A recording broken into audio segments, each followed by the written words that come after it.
Janelle, täna vist oli päris raske sõit ja lõpetasid nii kõrgel kohal üldarvestus nagu 30 suisa.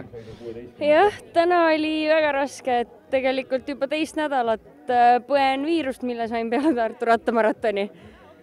Aga tehtud. Tänase sõiduga tagasid ka endale üldvõidu? Peaks vist nii olema, et tänasega tuli 6 etappi kokku ja võiks nagu olla see siis olemas. No aga palju õnne sulle! Aitäh! Oled sa rahul selle saavutusega, sest võita siin sarjas ei ole ju mitte lihtne? No, väga lihtne just ei ole, aga pean tunnistama, et see aasta mõni nagu konkurent jättis sarja vahele, et ega endal oli ka selline piiri peal, et kas nagu etapid kokku tulevad. Aga ometigi võit on ikkagi uhke värk ju? Ikka on. No räägi, milline see pingutus sinu jaoks sellises sarjas osalemine on ja selle võitmine on? Ma ei tea, kas see just midagi väga erinebki, et see on selline suhteliselt harjumuspärane, et siin sarjas juba osalen. Et võit on nüüd küll esmakordne nagu kokkuvõttes, aga etapivõite on siin aastate jooksul ikka kogunenud.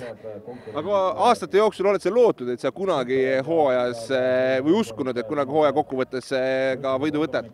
Kindlasti, et see on alati võimalus. Aga on see sul ka kuidagi eraldi eesmärk olnud?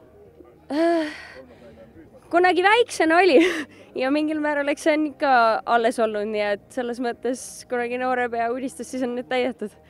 Ja no ikkagi start tuled, siis ikkagi ju maksimumpingutus ja ikkagi võidu nimel? Alati. Olgu, aitäh sulle! Aitäh!